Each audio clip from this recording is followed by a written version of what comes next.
Good morning, everyone. And I mean literally good morning.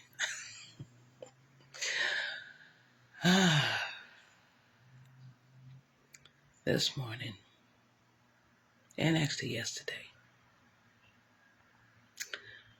I can tell I'm in a space of progress. So if I'm in a space of progress, that means we're in a space of progress. We have dealt with the heavy stuff. We've come to realization. Now we're moving on. So now we're in the move forward stage.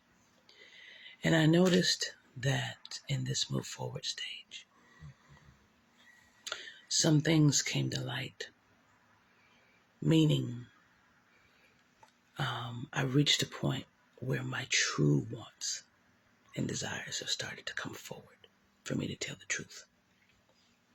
So I wanted to address something that I noticed with clients, and the reason why they come to me in the first place. So I wanted to address that. A lot of times when people come to me,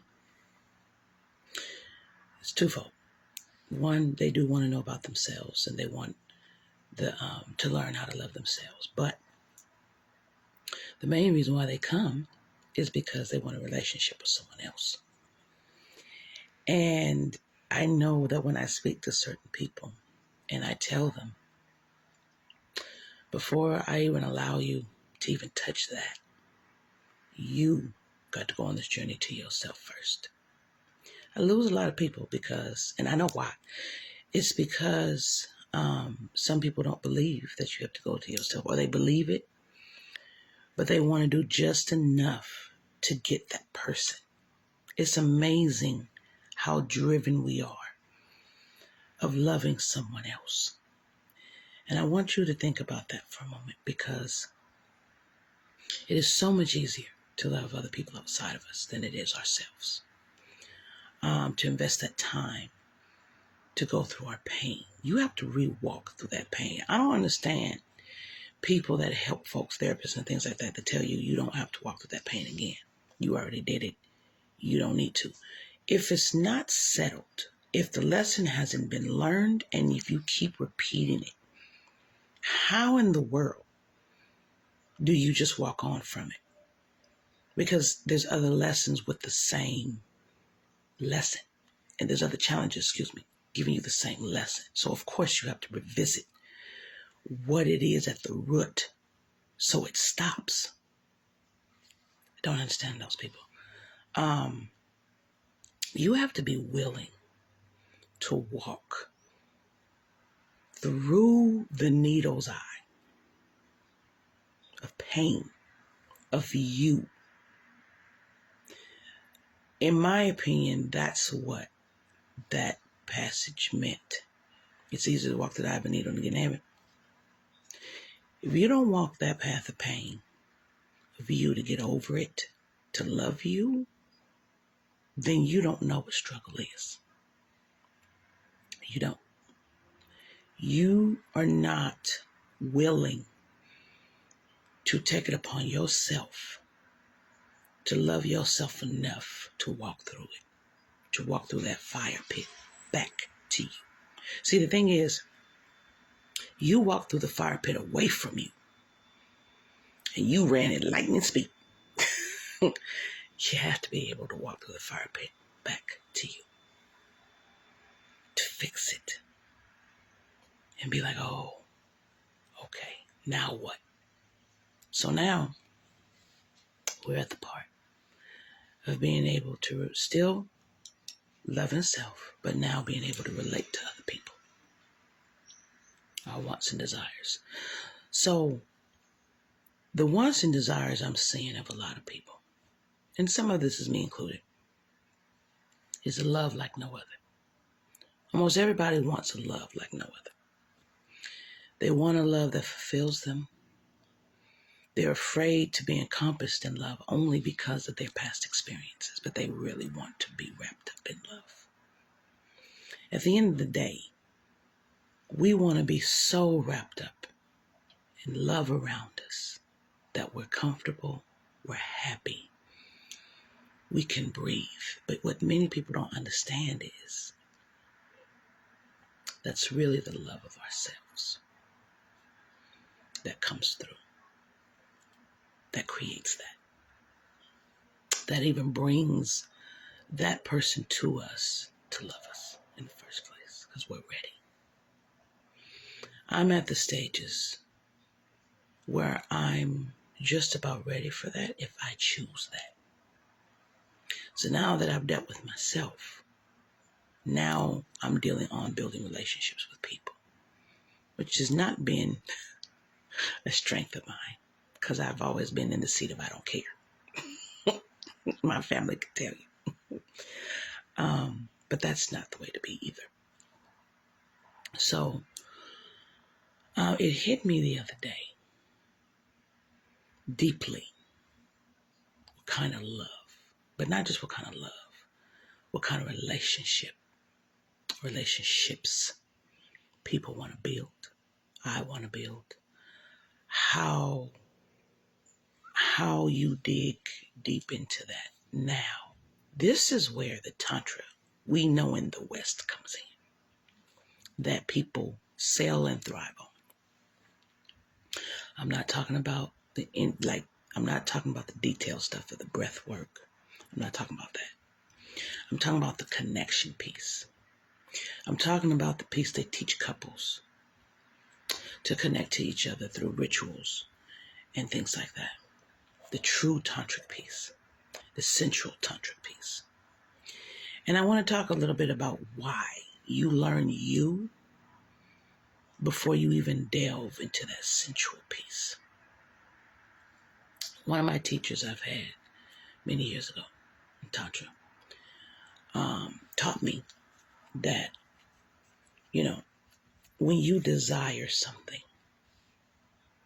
you can get so wrapped up and caught up in it that that's your only focus. That is why monks don't, because it takes your attention away from what is really important, which is everything. Desire creates a one focus, and that's all you focus on, that's all you want, that's all you perseverate on, and you miss everything else around. As Master Bruce would say, don't just look at the star, you miss all the heavenly glory. That's what he meant when he said that. So I noticed that when we desire a loving relationship, that's all we focus on. So much so we don't focus on ourselves. We bring us to the table. The other person brings themselves, to the table. But guess what love is the one you control? The love of yourself is the only one you control. The only one you have a dial to turn on and off. Now, those that manipulate other people, that's a whole totally different ballgame. You have control of the love of yourself, but then there are those that manipulate the love of other folks to get what they want. That's different. I'm not talking about that. I'm not going to touch that, because that speaks to those people who they really are inside. That's a narcissistic tendency. I'm not talking about that. I'm talking about when your desire and passion for love transfers into the sensual and sexual field, and you're not ready. Another reason why you gotta love yourself, and this I didn't touch upon, and this is why I don't teach Tantra to people until they love themselves. This is why I truly don't, because if you are in wanting and desire, before you deal with you, it is dangerous. It is deadly. You get lost. You get streamlined focus on the want and the need of the desire. There becomes a need for that desire, or you're not fulfilled. And that's all you want. That's what you grasp onto. And those that know Buddhism, you don't grasp. When it comes in, you let it in. When it's time to go, you let it go. That's what you do. But that's also life. So many people, when they're not settled and don't love themselves, they grasp onto the sensual and sexual thing. That's why they grasp onto the people. They feel like there's no one else to give them that, which is not true, but that person's energy, that's true, because that's that person's energy.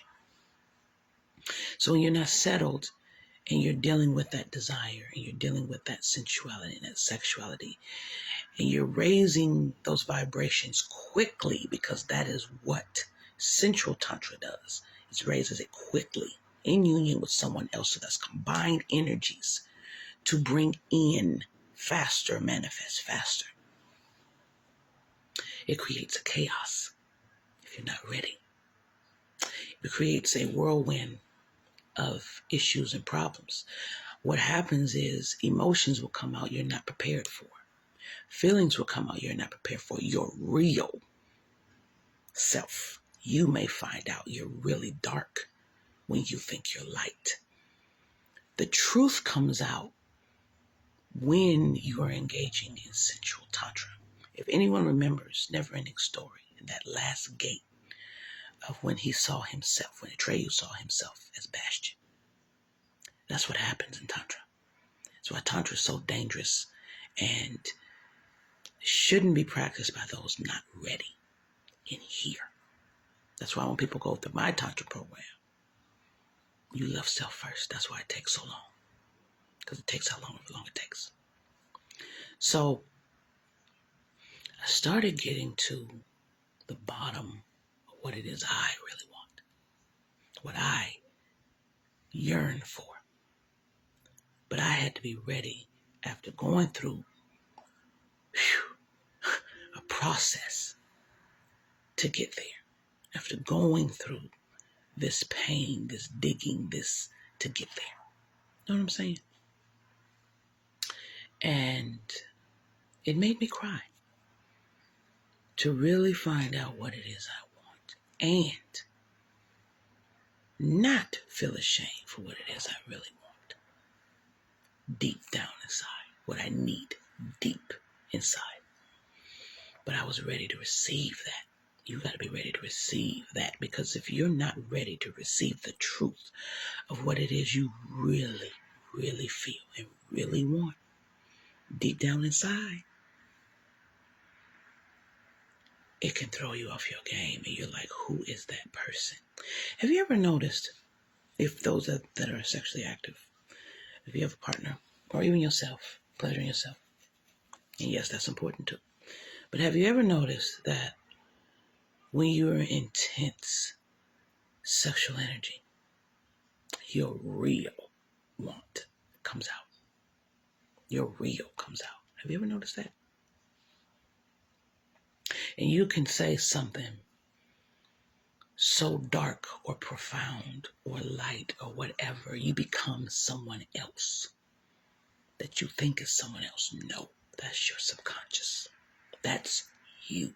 That's your spirit coming out. Another reason why you don't practice Tantra until you're ready. Your spirit comes forth. Your real comes forth. Your desire and that intensity in that sexual energy pulls the real you out for you to see it. And you got to be prepared for it.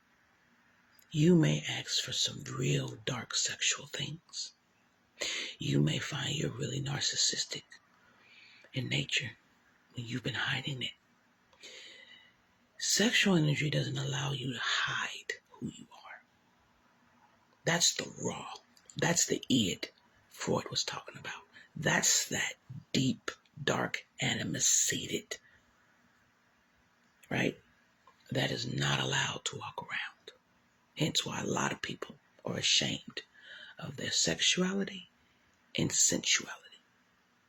A lot of times I notice our beautiful, what I call rainbow community, is broken.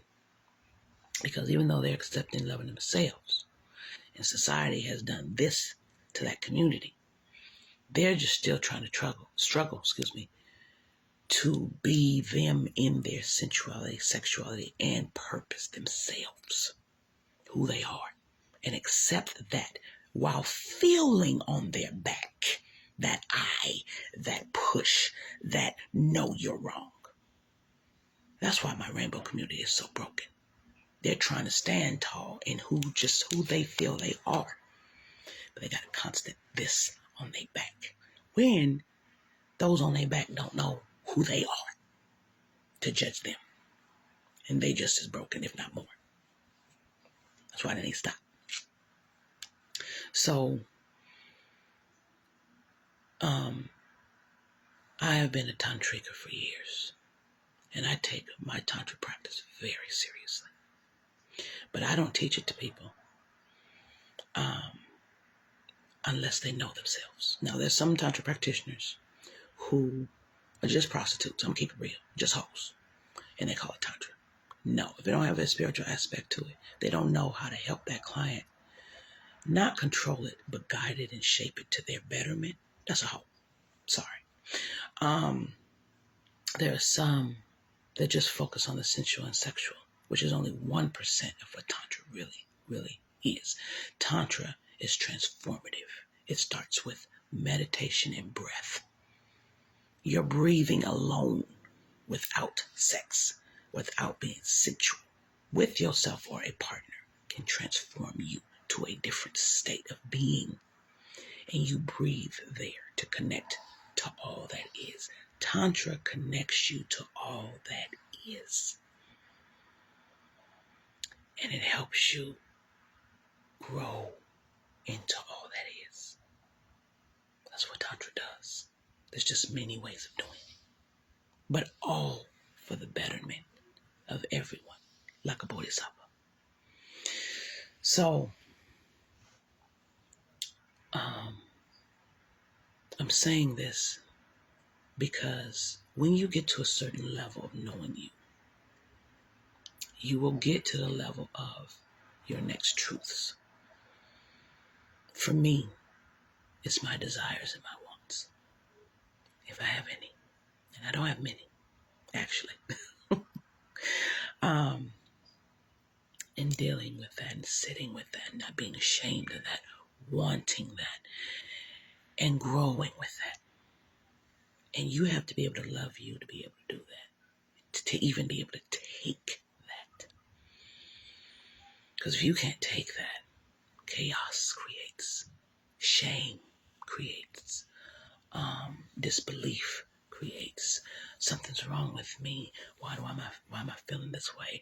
I'm dirty. No, it's you and what you truly crave. And if you don't know you and what you truly crave comes out, we're back in guilt. We're back in shame. Instead of just asking, why do I crave that? Sometimes, and most of the time, it just reveals something that happened in your life, a trauma or something, or an emotion, or something you see that shows you your next step to deal with and heal. Tantra is healing. Even, especially the sensual Tantra is healing. The purpose of it was connection with partner, connection with someone else, but to raise your vibration so high you touch the divine. And you're in that state of bliss. For moments, you create it for yourself. For moments.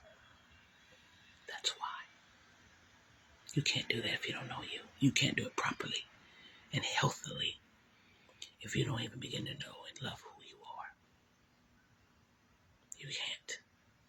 And as a practitioner, we are supposed to maintain control of our own desires as we're helping guide someone through their desires, not letting it go.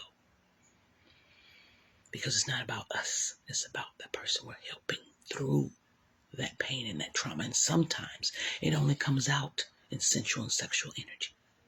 So we're helping, guiding them through not feeling ashamed, not feeling guilty, not lowering themselves and cowering into themselves, but actually healing their sensual trauma so they can have a healthy relationship with someone that way. And ourselves. That was the purpose. And we maintain and keep a watch on our wants and desires to keep them in a healthy place, but we're not supposed to have them, technically. When you follow Buddha's path, you're not supposed to have wants and desires. Because, as I said, it leads you down a path spiraling of no purpose. You just live and be. You notice and watch. You live as a bodhisattva. You live for the good of all other sentient beings and help them clear themselves from the Dharma wheel. That type of thing. So, I wanted to let you know we're on our path now to dealing with not creating chaos in here, dealing with the next step of moving forward. And then asking the question, why do I want that? Is that healthy for me? Am I ready for that? Asking those questions, am I ready to bring someone into my life? Not yet. For me, not yet. No. I will get to where I'm going in due time. But it's letting me know, okay, you're moving toward that. It's time for you to build partnerships and relationships with people. You're moving toward that now. So stop hiding yourself from people.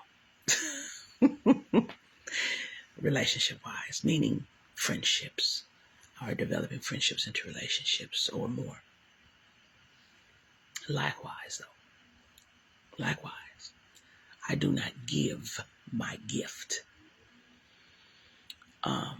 that way if I don't choose to. And right now I don't. Because that's a whole nother level on the stage that I'm not at, that I don't want to. And there's a whole nother level of relating that I'm not there yet. I'm taking my time. So I'm building. Now, do I like it? Hell no. I've never moved this slow in my life when it came to me. But I am now. But I'm also doing it to know how to help you move on your path. So I'm moving like the tortoise. Born naturally to move like the hare, but I'm moving like the tortoise for a reason. So what happens is when I move that way, I'm able to keep a hold of the desires. I'm able to look at them and study them. I'm able to sit with them, breathe through them, and say, yes, this is what I want. No, this is not what I want. This is going to sit in my spirit for a minute to see if this is truly what I desire, what I am craving for. And then seeing if that craving is truly a need or a want. And I'm finding out that the deeper level of love I seek, so deep that many humans cannot give that because they're not capable, they don't know, but they want it, but nowhere near ready. And that's okay. But at least I know. And as you walk in your journey, you will know, okay, this is what I really want in someone. This is what I really want in a relationship. This is what I know I can give where I'm at now, but I'm working still. And you don't stop working on you. And whether you'll accept less than that or not, or if it's a need that has to be fulfilled, that hunger that has to be fulfilled is a need or want. And so I'm finding out a lot. For me, brought me to tears. Brought me to tears because I really haven't had it and didn't choose people that could give it to me. But I wasn't ready for it.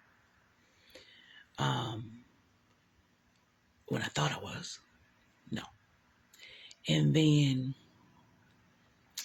I also realized nothing wrong with wanting that, what you want. Also, to begin the process, something occurred where I was able to finally see all my pain in total and just cry it out. That was tough. I mean, feeling years since I was little to now. The whole picture. It looked like a ball, a world of just all moments and memories of all my pain I've been through. And I remember asking myself, my God, how did you even get through? Well, one step at a time, loving myself, people helping me, spirit helping me, growing, and now making the videos. That's how I help get through. That's because helping you teaches me. That's a true teacher. You learn from your students, and when you teach it, you learn it also. You continue to learn it and grow. So we are moving forward on our path. We're making great progress. We are. And I want to say, keep it up. We're going to be delving more into the relationship piece now and dealing with people. Still working on us, but now dealing with people. We're ready to do it now. All right, y'all. You have a wonderful Sunday. If you want to look up Tantra practices, many different. You can look up the left-handed, right-handed Tantra. But, I would look up Eastern Tantra practices because we still don't have it right here in the West. We don't. We have no clue. And you have to live it a long time to really start to see what it really is to really, truly live it. So, research it. And if you ever wondered what it was about, research it. Find out what it is for yourself. If it's something that you want to do.